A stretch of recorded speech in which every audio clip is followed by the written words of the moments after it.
This is Jeff Bravin speaking. We're going to go into gallery view and we're going to shut off all of the video feeds from everyone except for our moderator. If you have questions, you'll use the chat box to send those questions.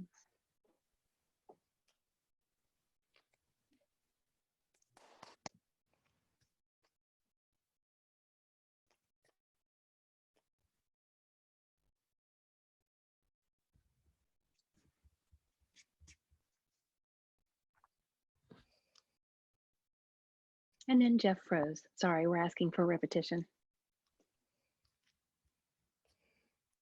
Sorry about that. Sorry, you know how technology is. Sometimes it's with us and sometimes it's not. So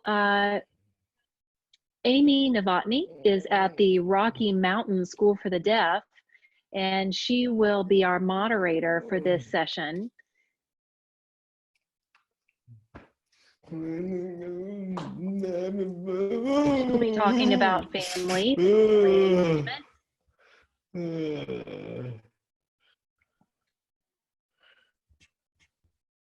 Okay, so should I go ahead and begin? Both interpreters, can you Okay. see me okay? Can the interpreter see me okay?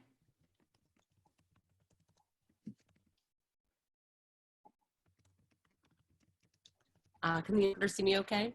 Mm-hmm. All right. Well, hello, everyone. Everyone doing okay? Hopefully, we can get started here. Hopefully, things are starting to settle a bit. Communicating with parents here, with our families. I don't have all the answers here today, but we'll begin with some things, and then we'll have a profound conversation about that, brainstorm a bit. Some of you might have some really great ideas that you can share.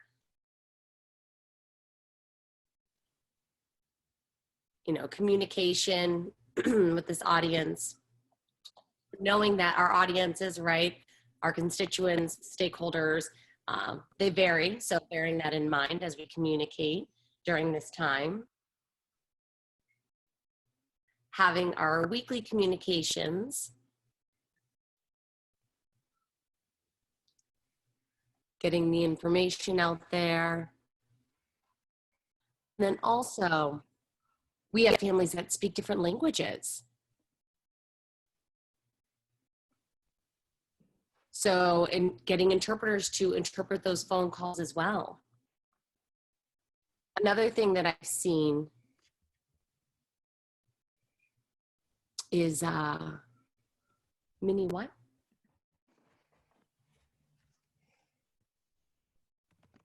Just getting the pulse out there. See how the e-learning is going, distance learning with the classrooms. Is it freezing for you too, Donna? Yes. Is that better? Okay. Is it better now? Okay.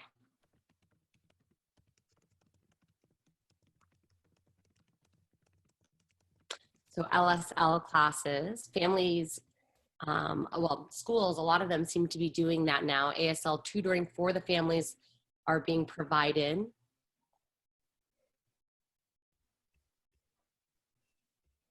So trying to provide these families virtual learning opportunities, tutoring, workshops as well. via Zoom. So workshops are conducted via Zoom.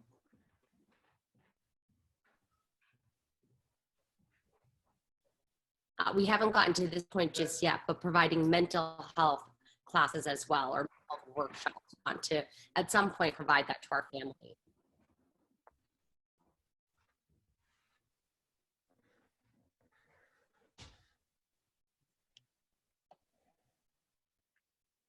And I'd like to open up, do any of you guys have great ideas that you'd like to share as well?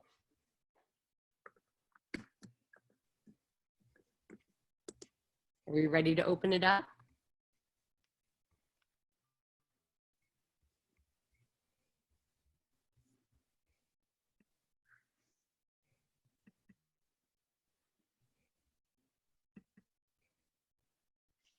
So we want to open up the floor to anyone that may have questions.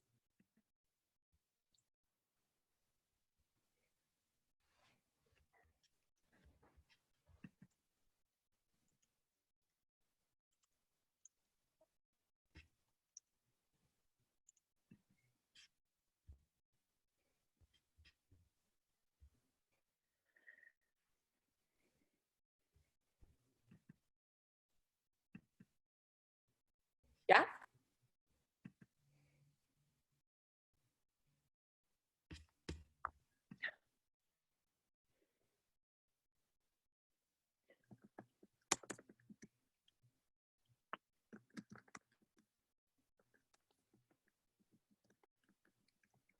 Okay, so how do we get our parents to open their emails, to read those emails we're sending out? Any suggestions out there?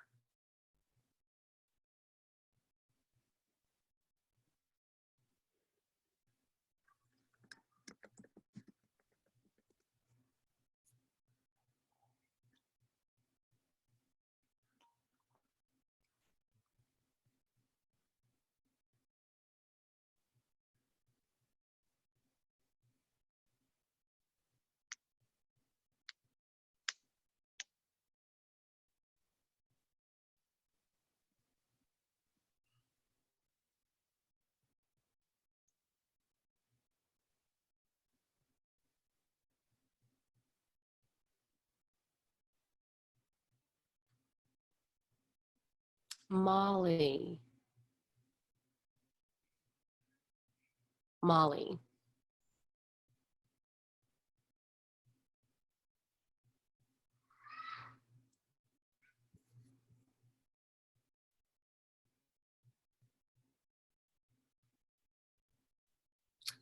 Molly, should we share your video?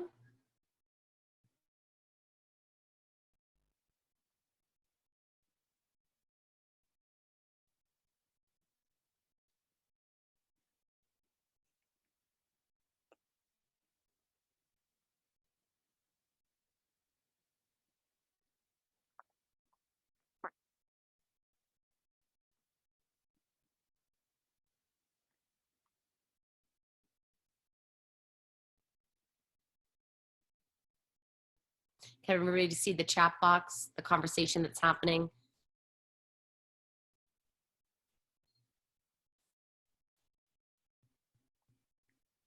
Oh, perfect. Jennifer, hi. Hi there. I am Jennifer, and I work at a school for the deaf. Sorry, I'm trying to see her. We are learning platform, using different platform. So some of the older ones, we use Dojo. It allows administrators to join in, so classes can be in active meetings, and then the administrator can pop in and out, can post messages, can send messages to active meetings that are occurring. Also, you can see who of your student body has viewed, or of your parents who has viewed. It marks those messages. So we can do that. We're also doing wellness checks with our families. So all of those are suggestions from our school. I'm going to shut myself off now. Great, thank you. Any other comments? Does anyone else want to share?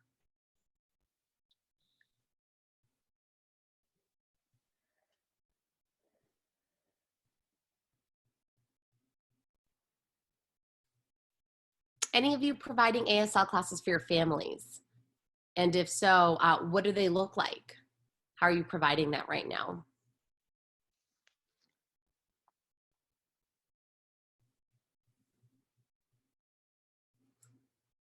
Yes. All right. Oh, we've got 2 here. All right. So we'll start with Jennifer and then I believe Courtney. Yes. Okay. So Jennifer.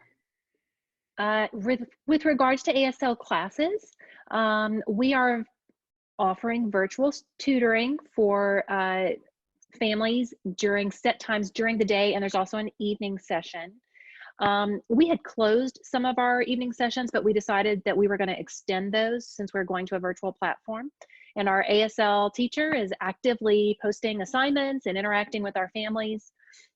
We have had an increase since we've gone virtual with those types of interactions. Great. Thank you. And then Courtney. Hi there. Similar to what Jennifer was just saying, we do have ASL classes through Zoom. We are utilizing Zoom. We also do have one-on-one instruction with some families. Those who have specific needs, they can make specific requests, ask for help, and we do make accommodations for children with special needs as well. Great. Thank you. Thank you. Anyone else want to make any remarks, any questions about ASL classes or tutoring that you're maybe providing for your families, or should we move on to the next topic?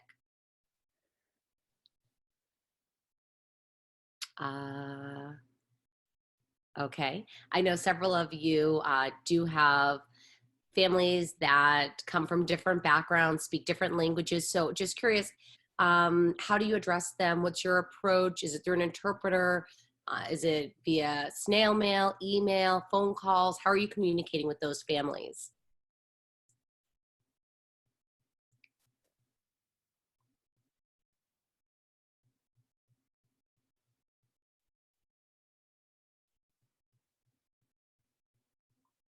Okay, Denise, and then we'll hand it over. Oh, Denise just disappeared. So Jennifer. Oh, okay. Well, they both disappeared. Hi, guys. Okay, Jennifer. Yes, we do have a full-time Spanish translation team, and they're our family liaison as well. And so that liaisoning, that's an important duty. If you haven't really recognized that, they're an important person who carries the communication between the school and the family. During the school closure, we've sort of expanded their role. They're translating all of our written information, all of our vlog transcripts. So those translators are a very important team of folks for our Spanish-speaking families that we serve. Individual teachers do post some memos and things like that, and so we have introduced that component of sending that through our translation team to make a Spanish version before that goes out. Well, that's awesome. Thank you for sharing. Denise, did you want to share something?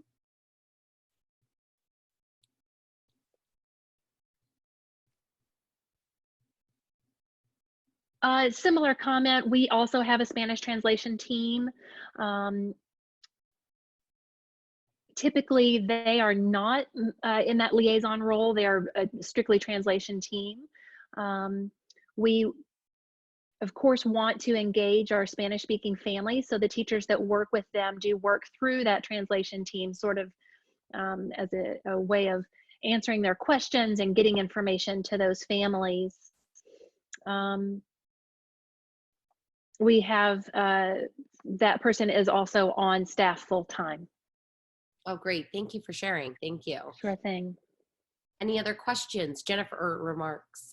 Anything else? Jennifer, did you have something else? Another comment? Anything else as it relates to other spoken languages?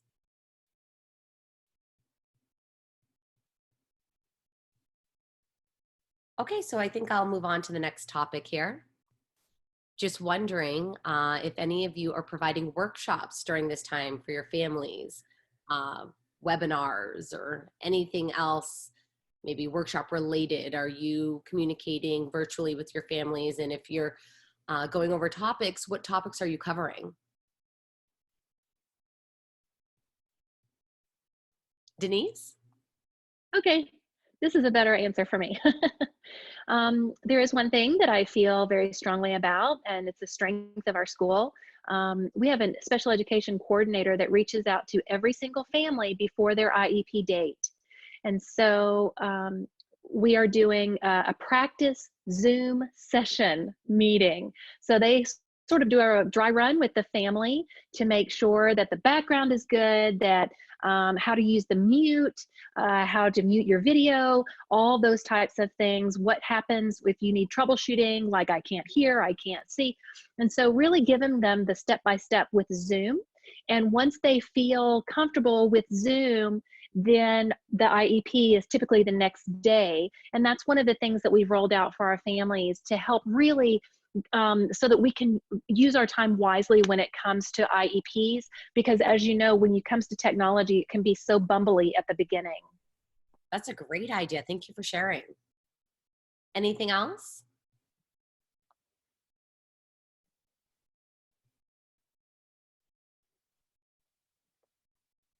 Okay, Paula.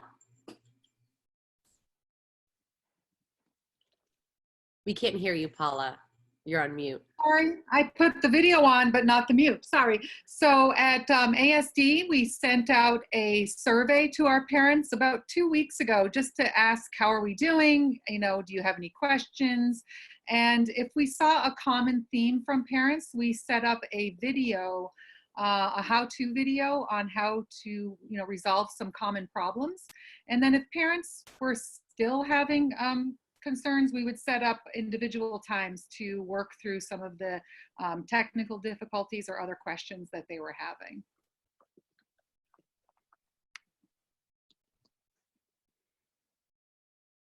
Oh, great. Thank you for sharing. That's great. Thank you. Any other topics that any of you are covering at this time?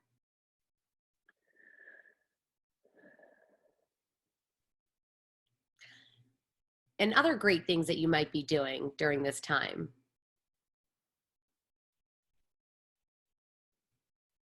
Yes, Jennifer. Yeah. As you know, in New York State, we are closed for the rest of the year. It was just announced on Friday. And so we're starting to do end of year events planning on a virtual basis, obviously.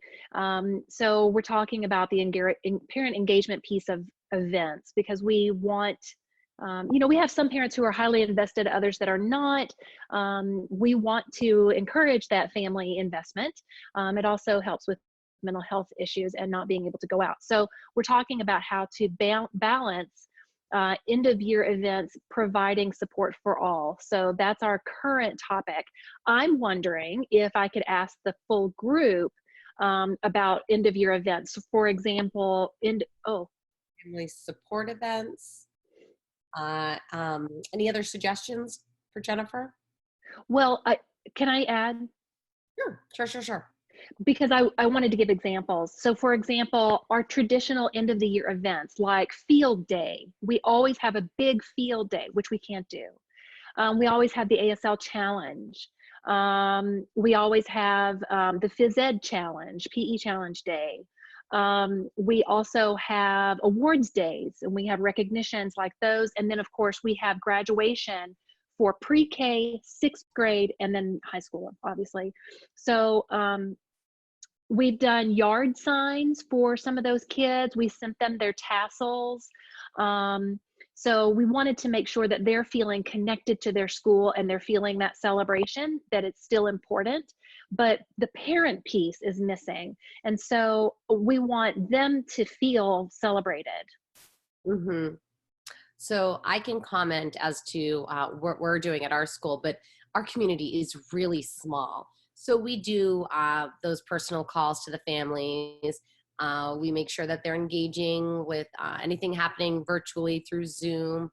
We are doing Zoom conversations even prior to make sure that families are comfortable when engaging in that aspect. So we show the families during, we do it virtually, a virtual ceremony, but we do make those calls to the families. And again, I have to emphasize our community is really small, but I'm curious as to what other schools are doing and if there's any other suggestions.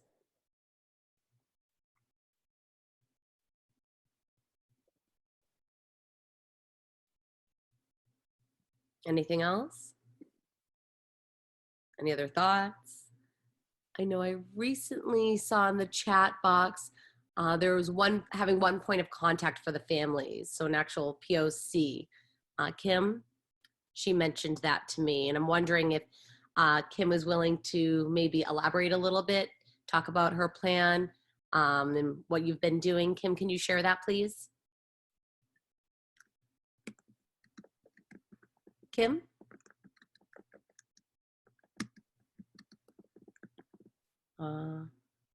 Kim, oh, great, there you are. Would you like to share? Oh, I was just saying, could you share? I know you guys have one point of contact for the families to reach out to. So I was hoping maybe you could talk a little bit about that. Sure. Hi, everybody. So starting with the elementary level, I guess we started second week of March. We had our speech language paths making calls. We had others making calls. We had PE teachers making calls, and parents started feeling overwhelmed, and we decided we need to revisit our planning. We needed to have a point of contact person, no matter who that person was, but especially for families that have 3, 4 children, they were getting calls from all these different teachers. So we just needed to sort of narrow down and approach it in a different way of having a point of contact per family, not per child. And that has really been effective. It's helped us to really focus. So that's how we've been doing that. Tomorrow, actually, because we do Tuesday, Wednesday, Thursdays, 3 days a week. We try to, it would be nice if we touch base every single day, but if you've got 3, 4 kids in the house, you know, parents, I've seen that parents are eager for the support. However, you know, they typically have specific questions. How do I use XYZ app? Things like that. So parents and staff are coordinated and matched up, and so that teacher reaches out and makes they're building these relationships with families, and that works really, really well, particularly in the elementary. As they get older, they're a little bit more independent, so less reaching out to the family. So that's what we found to be effective. Thank you for sharing. I appreciate that. And I'm sure other schools are having a similar experience. Yes? So we're doing something similar. Many of our students are second language learners, and so parents don't necessarily speak English in the home, and that's also overwhelming. And so something that's been working for us is using a parent as a point of contact, meaning sometimes you have 1 or 2 parents that network with those other parents. And as an example, we have like the superintendent has a coffee chat, and if only 1 or 2 of those parents shows up, it's okay, because we know that they are networking amongst one another. So we try to be mindful of many parents aren't able to participate, but that's okay. They may not be frontline participants, but they are still getting the information through the network of other parents. So, you know, parents that we have identified are taking the lead. We are networking with them and making sure that everybody's getting the message, the same message, and it lessens the pressure so that parents don't feel I have to do so many things. With the high school, it's a bit tough. We've got 8 classes. That means 8 different Zooms that are happening. So getting emails from all these different people through Google Classroom or from other apps, you know, it really is helpful to have one point of contact, because it takes the pressure off of multiple people who are reaching out. It's helpful to the parents. It's helpful to the students.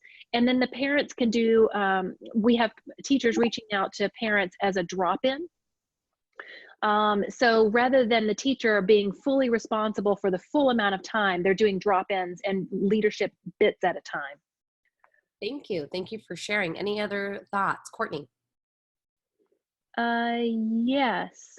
Related to the superintendent, the coffee chat, how often is that occurring? I'm just curious about that concept. Jason, can you respond to that? Sure. Actually, there are other people from my school here too, but I think there was one last week or maybe a couple of weeks ago. They're trying to do it bi-weekly. Obviously, it depends on how much information you've got on the agenda. we want to provide the right opportunity and make sure that the communication is going out to everyone. My name's Erin. I'm actually the public relations person for the Ohio School for the Deaf. It is ERIN, and I'm still learning signs, so I'm gonna voice it. But we've had one or two. We've had one or two with the superintendent, and then I know our parent mentor has started doing some parent meetups, because some of our parents from different outlying areas had never met other parents from the deaf school. And so our parent mentor is hosting Zoom meetings where parents can come on and just chat, talk about what's working with their child, what's not working, just share ideas with each other, get to know other parents of deaf children. And that way, because some of them might have multiple kids and only the one deaf child. And so they sometimes feel alone because in their small communities, they're the only family that is like themselves. And so just trying to, like Jason was saying, just trying to connect the families together and have them help share ideas and information, because if one of them was on one of the other chats, then they picked up pieces that they can pass on to the other parents. And sometimes parent to parent is almost better than one of our administrators to a parent.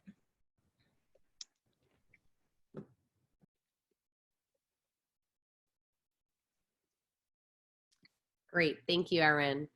So do you feel like you got a good response to that? Okay. Any other comments, anything else we'd like to share at this time? Kim? Okay, so we're using, can you see me okay? Paraprofessionals, teacher assistants, to provide that level of support. So that's another benefit to those teacher assistants. We can reach out to the parents, have those conversations, and at the same time, we have those paraprofessionals to engage with our students. And we're not just limiting that to, once a week with a child where we communicate with the parent. We're still assigning these paraprofessionals, and we ask, is it okay if the aide calls your student or your child so that they can engage in a conversation? I'm not sure if your other schools in this room are using your aides at this point, but that's something that we've done. We're assigning aides, and yeah, we're not just limiting it to related service providers or classroom teachers, but we are also engaging our teaching assistants as well. So nice that you can use different staff to help facilitate that level of communication. That's really nice. Thank you, Kim. I appreciate that. Any other comments or anything else that you're doing that's really neat? Something cool that you'd like to share here in terms of how you're communicating, what you're communicating between the families and the school?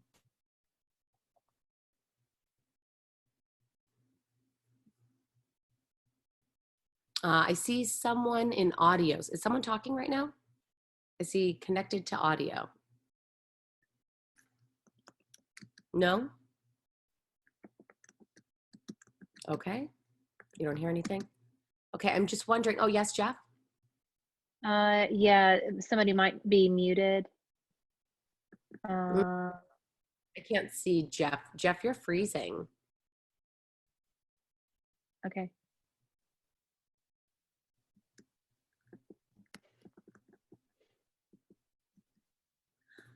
Just wondering how with your organizations and the schools, how are you communicating events or what's going on? Are you using your parent teacher organizations? Are you utilizing them? If so, how so?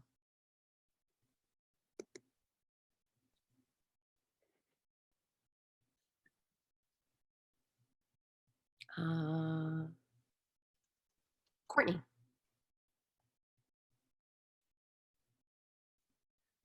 Oh.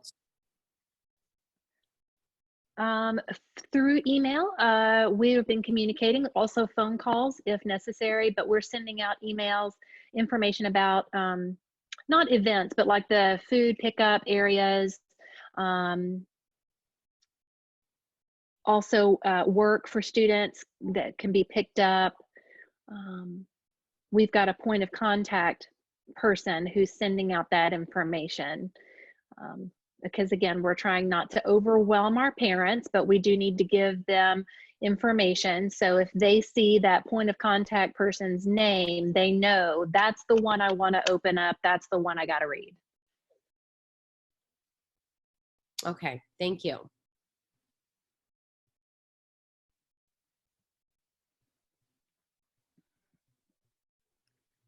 Okay, any other comments about, oh, Kim.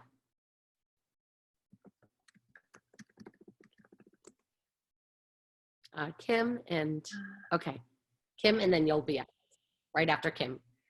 And this is Kim. I'll be very brief. We've been using social media as well, Facebook, Instagram, for our parent organization. They have a page, and so we have been pushing out information there. Many of our parents are engaging with that, particularly during the time of COVID-19. And so that's been a very effective tool for us, social media sites, for us here at the School for the Deaf. Yeah, I agree with you. We're doing the same thing at Rocky Mountain. We are surveying our families, and we're just kind of asking them what the preferred method is from them. And 100% have said Facebook. So I'd have to say we agree. Okay. All right. How are you? No? Hi, I'm good. Hi, my name is Tracy Snow. I'm from FSDB.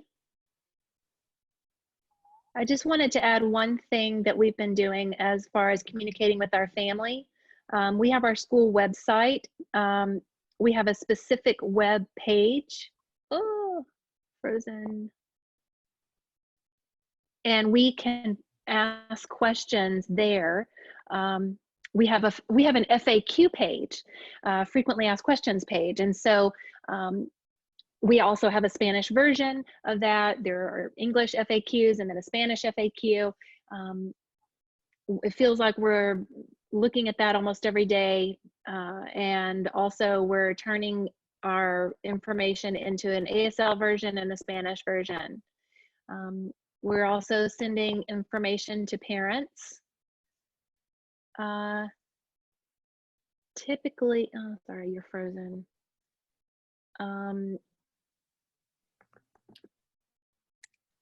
Frozen. Mm-hmm.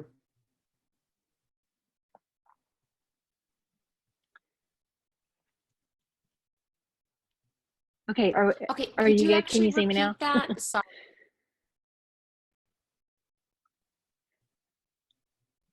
Oh, sure. We are certainly using email. We're certainly using social media, and then we're also doing direct parent contact. We have a parent liaison, and so all of those tools are being utilized at FSDB. But our webpage specifically has been a really good situation for us.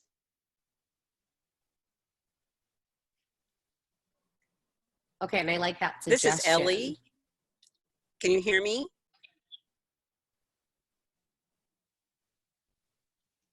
This is Ellie. Can you hear me? I don't have a video, but I have my audio. Yes, Ellie. And one of the things we're doing, Okay, yes, go ahead. hi. Because we are a campus, we are also using our J-Campus calls in order to keep the parents informed.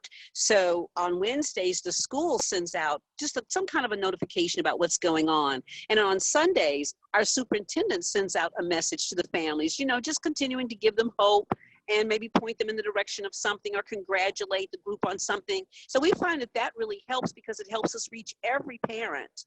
And they do respond to those J-Campus calls. That's probably our best way of reaching people.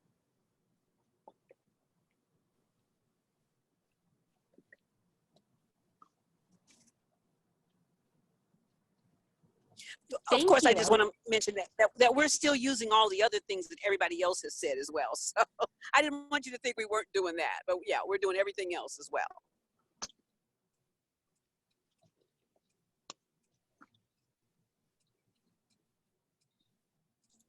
Understood. I'm sure you are. Okay. Also, I'm wondering if any of you are using text alerts? Are you doing notifications via text to communicate with our parents? Because we are also seeing that text is preferred amongst our families. I'm wondering if you guys are having the same experience there. Yes, this is Ellie again. Our J Campus calls go out via text. It goes out and we also produce it as a video. We have a YouTube channel, so we produce it as a YouTube video as well. But text has been very, very efficient for us. And I'm with the Louisiana Special School District.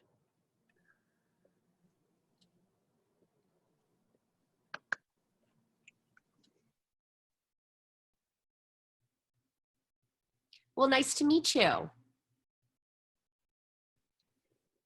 Okay, anyone else? Thank you. Thank you for inviting me.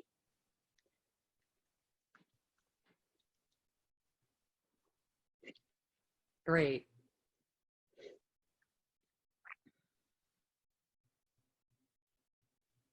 Sorry, I'm just checking out our chats here.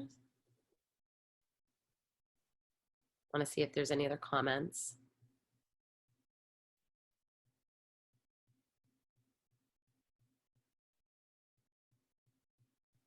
I think we've covered a lot of topics. I mean, it really runs the gamut here amongst the schools, and really appreciate all of our efforts to reach out to our families. It's so important.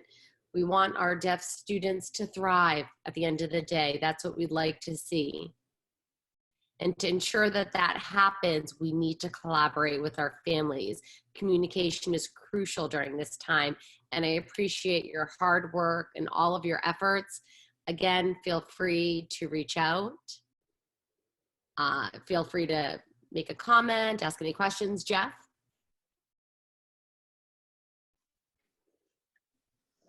Yeah, just making sure you can see me. Okay.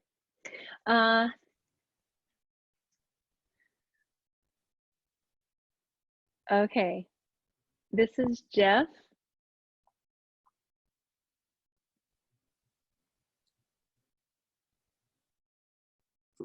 I don't want to cut anybody off, but we have other people that may want to make comments. So are there any further comments, any other topics you'd like to bring up, any other further discussion? I've enjoyed this conversation with you all, and I don't want to cut us off if anyone still has other topics or concerns, issues, comments, questions, anything that you would like to discuss. Now is the time. And if we have closed out the session, then you can certainly follow up with email to me, to Barbara Raymanos, where there are plenty of people to comment to. Okay, I see here that Nancy has a question. Okay, can we open up her video? Okay, hi Nancy.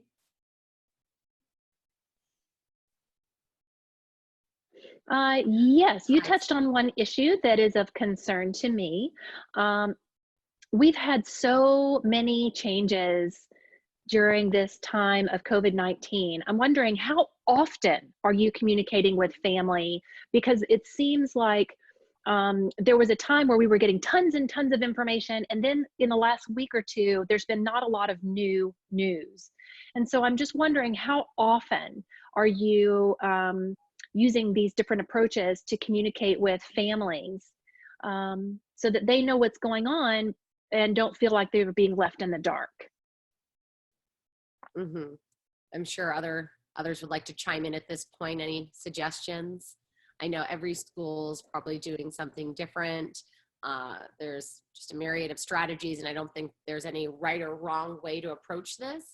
I do see some schools that are doing daily communications. 5 p.m. you can expect a notification that will go out, even if there's no news. It's consistent. You can expect that there will be a communication occurring at 5 p.m. Maybe it's weekly.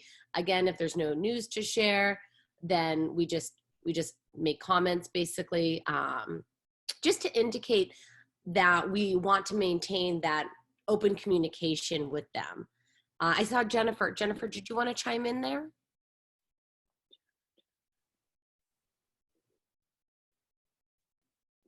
Yes, I did want to follow up with Nancy.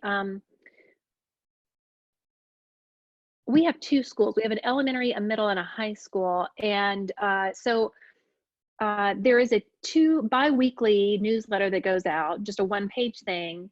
And then also we reach out individually to families to ask what support they need. And we look for commonalities in those responses. But we also have families that aren't really participating enough. And so we do reach out to them through phone lines with interpreters. We have teachers and case managers and counselors that are assigned different families. And we also have, obviously, Spanish translation services so that we can talk to those families, but it's case by case. But ours is typically every 2 weeks that we do like a blast type of thing. Great. And I'm just wondering, are there any other schools out there that have a different system and would like to share? Quiet bunch, huh? This is Ellie once again with the Louisiana School District. We do reach out, as the young lady just said, we reach out through weekly newsletters. We do have our J calls, which go out several times a week. And then just changing up on our website and Facebook pages and keeping the families engaged, doing surveys to make sure that we're continuing to meet their needs all over, the state. And also, sometimes we have had to just get in our cars and drive devices to people because they live so far, in rural areas. So just showing that personal attention has been tremendous for us. And I know that it really does help because this is a very difficult time for people. So that's what we're doing, in addition to everything else that everybody else is saying. So thanks for listening.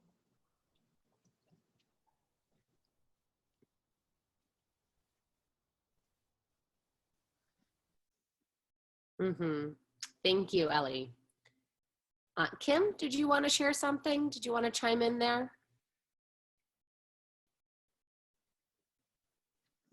Yeah. I am not seeing her. Okay, so we have principals of our different schools, and there is a weekly blast that goes out on Mondays. So that's when we typically communicate with families. So it looks like Also, our different contact people. And so then we also can reach out as needed, but typically we do a Monday news blast, and that's our weekly thing. Nice to have that balance. Thanks, Kim. Thank you. All right, any others? Like Jeff has mentioned, oh yes, I'm sorry, Jennifer.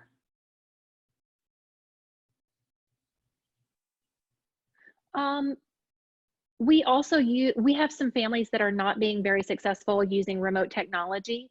And so we have the option of doing non-electronic assignments that we can send out by snail mail. We also can email assignments to a family, and they can print those things out at home. I'm wondering if others are doing packets for some families. The problem is, the challenge is getting the information back, is getting the assignments back. And also, you're kind of not really in that face-to-face communication with the student. So I'm wondering, that's my first question. I do have another question about remote teaching, but do you guys do mail out assignments for some families? Right. Do any of you other schools are doing assignments for families, Courtney? Yes. We are using the mail, and also we're sending it as attachments. They are expected to send it back to us. We also have a food distribution center, and families can use that center to pick up and drop off their student work. So they can do that at our food distribution centers. That is a location that's an alternative to the mail. However, you're right. We're having that similar challenge. There's not one-on-one instruction happening, and that's a problem. If a student is stuck on the work, how can we help? So that's an issue. You're absolutely on the right track. Kim? This is Kim. Same thing here. We do have some families that are preferring the paper method, and there are even a couple of families that we haven't heard from since March. So We are talking about sending pre-stamped envelopes so that once the student work is done, it can be mailed back. We've had some amount of success, some failure with that.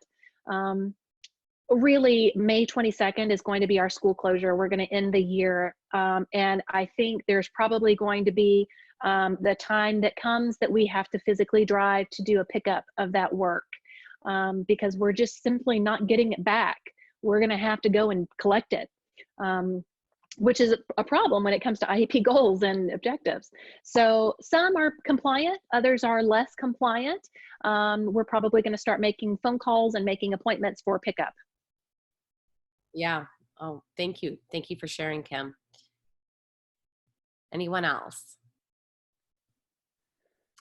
Shifting gears a bit, we want to move on to the next topic, but Jennifer, I think she has another question. I did. Related to parents, what about report cards? How is that going to pan out? Report cards have not been a simple question for us. Are you guys going to do the same thing like you normally do, or are you going to mail them? Or are you going to, you know, we've sometimes gone into our school software and posted grade reports there. How are you guys doing it?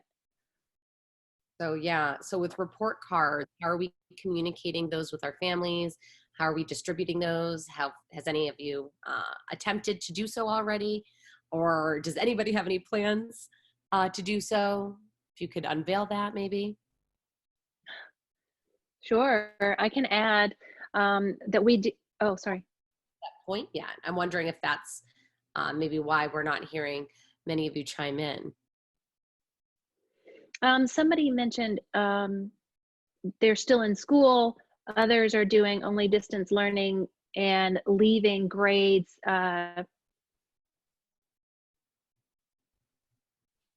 Some schools are calculating grades post-pandemic. Some are not. And so, you know, they're just grading on the day that we left schools. So, and also we are responsible for reporting our report cards and final grades to the school district as well. So that's why I'm a little bit stumped as to how others are addressing report cards. We are going to, typically we finish school June 26th. In New York, we're really late. So I would love some input from you, even post Zoom, if anybody has any comments on this. And our last day is actually May 29th, but we've got a different plan. May 22nd is really going to be the last day. And in terms of fourth quarter, sending report cards to families, we've already been communicating with families for quite some time, indicating that the fourth quarter report card will look like such and such. And it basically just indicates that we've gone remote with the learning, and there's no specific letter grade. And there's a narrative attached speaking to their performance, except for high school. In high school, they still do have those letter grades. And that's just how we're approaching it. But I'm definitely curious if any of you other schools out there are doing something different. Kim?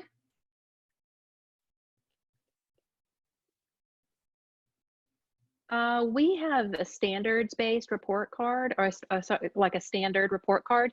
We have a checkoff list, you know, things that we have done, where we, you know, what we touched on during the quarter. So what we ended third quarter with is going to be the final grade. In fourth quarter, we're doing sort of a checkoff on what we addressed, you know, so that teachers can report what they did address during that COVID-19 time. Next year, it'll be a different question. I'm not sure what we're going to do in fall. We just haven't crossed that bridge yet. But I'm not sure that I would confidently say that the standards have been met during fourth quarter. In middle school and high school, they still are doing quarterly grades. In middle school, they looked at the third quarter grade. And if at fourth quarter there was equity in their ability to engage, accommodations were made, then we're not going to penalize anybody. they will wind up with the same grade fourth quarter that they got in third quarter. So if they got a third quarter B, they wound up with a fourth quarter B. Different school districts are sometimes doing pass-fail. There are no letter grades assigned. And so I know that there are varieties of ways of doing it, but we're really kind of considering case by case. We're also considering the family situation, if it's conducive to learning at a distance, because really it's so difficult to say one size fits all. You know, if a parent is engaged or if a parent is not engaged, it's hard to gauge how that student is faring at home. So for our middle school and high school, it is based on third quarter. And for our seniors, we don't want to hurt their GPAs. Therefore, we did third quarter grades. If they did better in fourth quarter, then we are considering raising their grades. You know, if they did a B in third quarter and then they really killed it while doing distance learning, then we will consider giving them an A. But generally, it's a third quarter grade situation. So we'll see how that pans out, and then we'll look at fall when it gets here. Yeah, we're pretty much in the same boat, Kim. If the student's doing better, we will give them that boost. We won't penalize them. They won't get a lesser grade, but we do give them a boost. We'll give them a better grade sometimes when it applies. So inequity is an issue for us as well. We do take that into account. Any other thoughts, questions? Jeff. Oh, Jennifer.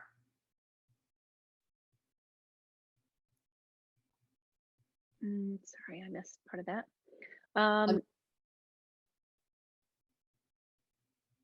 So in Westchester County, that's the heart of the area where we don't have a lot of parents, but there's a good contingency of elementary parents. Some have lost some. Oh, one of our elementary families lost a family member.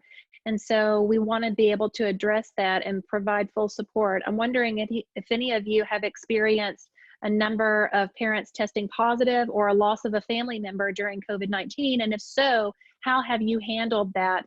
You know, are you sending a gift to them? Are you sending condolences to them in some particular way? And I'm wondering if anybody else has an experience with direct contact with COVID. Mm-hmm. Do any other schools have any comments to that? And I'm sorry to hear that, Jennifer. And yeah. This is Jeff. In Louisiana, we've had it. Jeff? Ellie? I'm so sorry. Did I cut someone off? No. You're quite all right, Ellie. Go ahead. Oh, I was going to say, being in Louisiana, and you know that we are, you know, just really going crazy with the numbers right now, over 30,000 in terms of those that have been diagnosed. But we have had a child in the New Orleans area who lost his stepfather. And this was like about 2 weeks after we closed the school and the child went home. So our school did reach out to him and to the family, send condolences, you know, and of course have counselors available in case the child and the family needs any kind of additional counseling. We did have a nurse that also fell ill, but she was working at one of the hospitals down here, that's what our nurses are doing, and I'm sure everybody else's nurses are doing the same thing. But those are the two cases that we've had thus far.